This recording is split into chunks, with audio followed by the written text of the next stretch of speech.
Good afternoon, everyone. Welcome to our pre-match press conference to preview our game against Fulham. Just a quick reminder again on the microphone to hold it as close to your mouth as possible if you're using the mic today, so people can hear you at home. We'll start off with Vinny from Sky. David, we've obviously touched on the away form in recent weeks. I just wonder what platform you feel you're giving yourself with the wins at Brighton, Palace, Forest, the draws at Brentford and Wolves as well to really build on now, because that away form has been problematic for Everton over a number of years. Yeah, it's probably helped us greatly in securing the points total to make sure that we weren't in the bottom three. So our away form's been good. We've had some really good results, but always there's another game round the corner, and the ones that we've played and done well and have now gone. But the players have done well, so hopefully we can try and keep that up. Obviously, Abdoulaye Doucouré was missing last week. Is he available this week? He's available this week, yeah. He had a personal issue, so that was why he missed the game last week. He's been making noises that he wants to stay beyond this summer. Obviously, there's a number of contract situations. Are you able to give any update at the moment as to what progress you're making? No, but it's good that they all want to stay, because I think they're feeling that the club's growing and we're getting good results and want to be part of it. So, that's good. I'm pleased he does, and I have to say some of his games he's played very well in, but he's no spring chicken, so we have to make sure that we've got other replacements when required. At this stage, have any of the out of contract players been offered new deals? Are you able to tell us who you want to stay? Yeah. Have you made decisions? Well, we're making lots of decisions behind the scenes, and obviously we're not going to tell the media and let them know. We'll always tell the players and their agents before we would certainly let the media know. So any of that would remain private, and I'm sure in time you media boys will get the information as well. Are you able to give us a time frame as to when you'd like it sorted? Because obviously there's that opportunity to not just say goodbye to Goodison. No, well, I wouldn't give you press minute before I would give the players that time frame. So I would always look after the players and make sure the players know things first. What can you tell us, if anything, about interest in Richarlison, bringing him back? Somebody asked me that story, and look, Richarlison's a really good player and someone who I've liked, but I can only tell you there's zero truth in that from my side. Unless somebody else is spinning the story, it's certainly not from me. Targets, though, I'd imagine identified and ready to move as and when. Yeah, it's easy said, isn't it? Actually getting it done and getting things in place isn't quite as easy. A lot of things takes time. There's very little people talking about. You're sort of asking me questions about contracts and players and stuff like that. Well, there's people might be working on it and doing it, but there's nothing happening because players are all in contract at the moment, and managers are focusing on finishing the season and trying to finish the season well. So I would expect recruitment departments are probably working on it, but I would think the managers are focusing on the job, what they've got to do. You have got 3 games still to play, so we kind of touched on it as well. Other than wins, what else are you hoping for from these next 3 games? That's three wins. I want us to finish strong. I want us to, as I said many times, it doesn't seem important that if you finish 17th, it keeps you out the bottom 3. But I think I'd rather try and finish 13th. I think that's about the best we could probably do. We have to try and aim for that. I think Everton have been poor for a good chunk of the start of the season, so they should be enjoying this bit just now. We want the players to keep the standards, keep the levels up, and they know what's required if they're going to keep winning games, and hopefully we can try and show that. Marco, obviously one of the managers that's been here in between your time here as well. Yeah. So what do you make of the job that he's done at Fulham? He's done a brilliant job at Fulham. Fulham don't look like, I'm going to use a yo-yo club.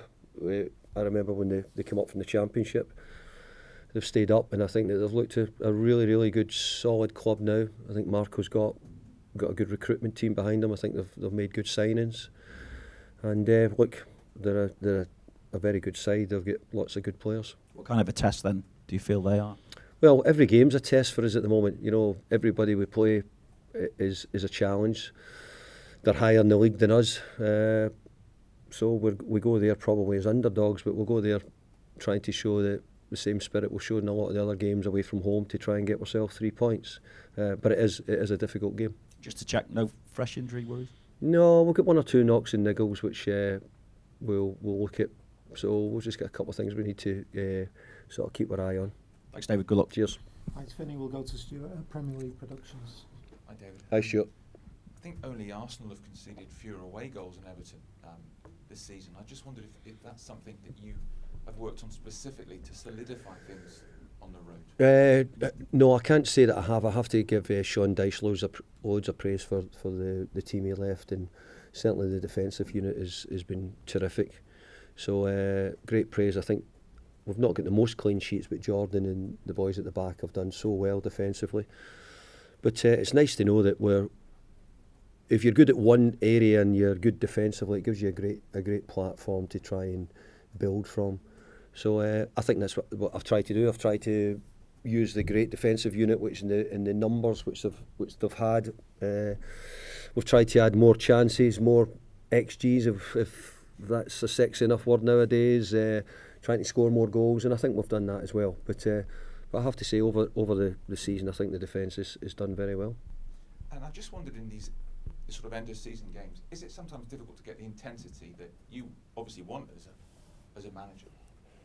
I think all the Premier League games have got intensity. I think there can be games where it might not look it as if it is, but I think what the Premier League is got in abundance is intensity in the games. But I take your point that maybe this time of the season, you might think that maybe some of the games could go a little bit that way, and it possibly could.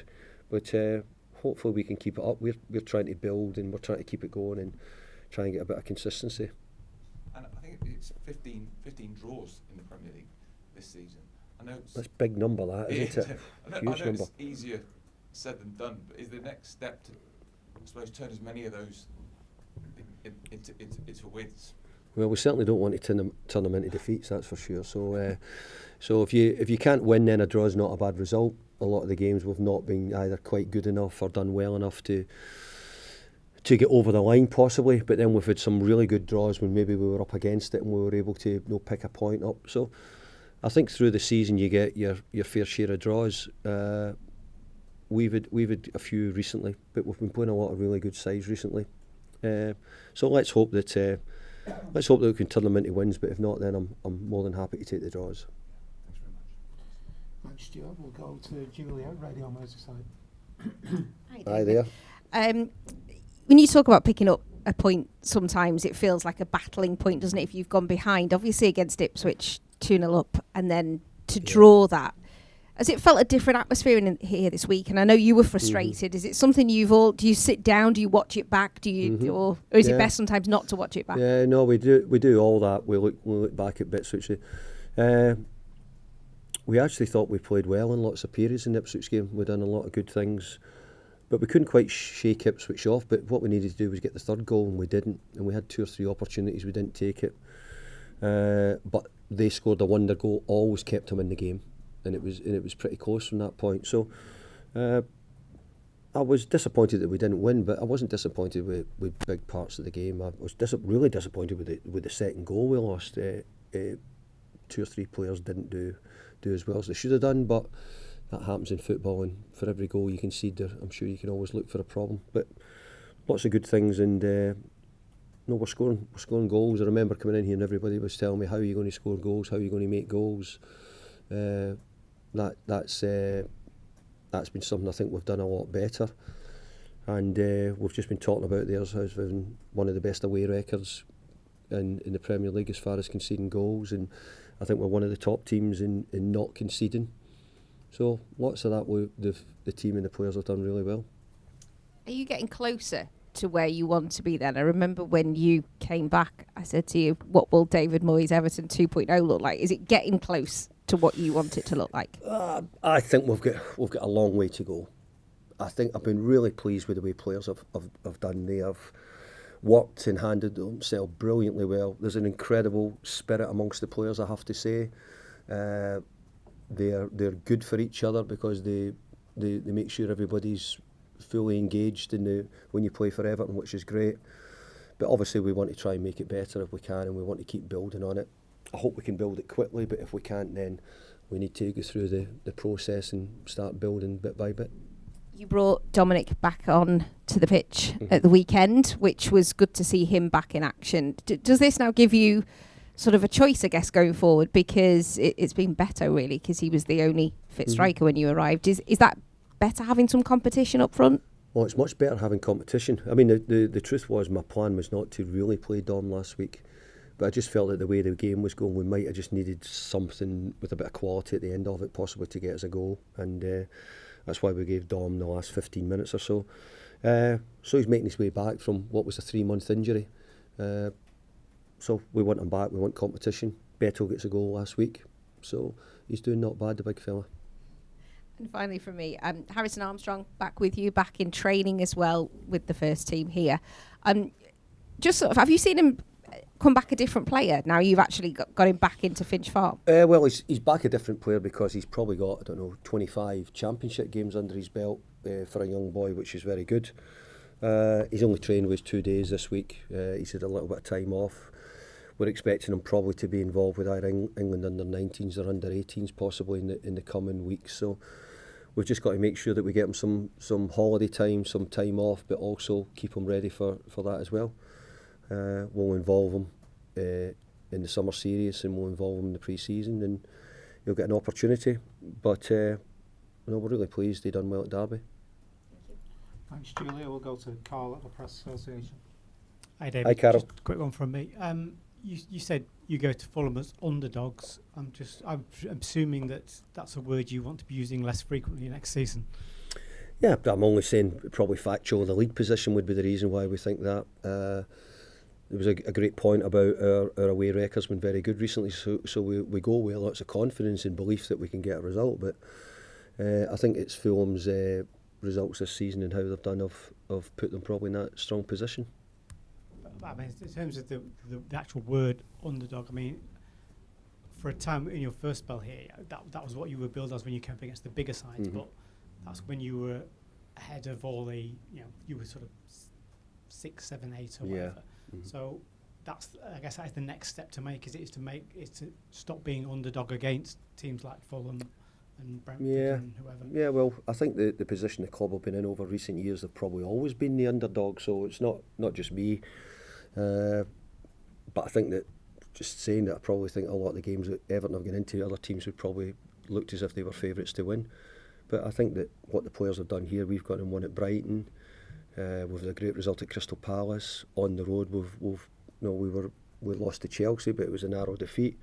So we've actually had some really good performances. Maybe not always getting the results, but still think we'll probably go as underdog, but hoping that we can show what we can do. Thanks, Carl. Any further questions in the open section before we move on?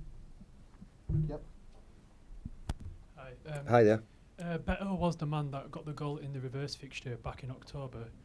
Just how important is he as a player to your side in terms of the physical attributes that he can bring? I think he's become a much more important player as the season's gone on. I think when we put him in the team initially, it was mainly down to Dom getting injury. So sometimes in football you need a bit of luck, you need an opening as well, and he got it with that situation. And so did I, because he was so good. Scored against Tottenham, scored in the other games. He's been a real handful. I think it was good. I think he's looking a lot more assured in a lot of things he's doing. There's things which he obviously we know he can do better. But it's not for the want of trying from Beto, and it's not for the effort he puts in training or the effort he puts in with extra work. He's really trying to make a mark. And let's be fair, he probably has in quite a few of the games this season. Thanks very much. We'll now move on to the embargo section. Thanks, David.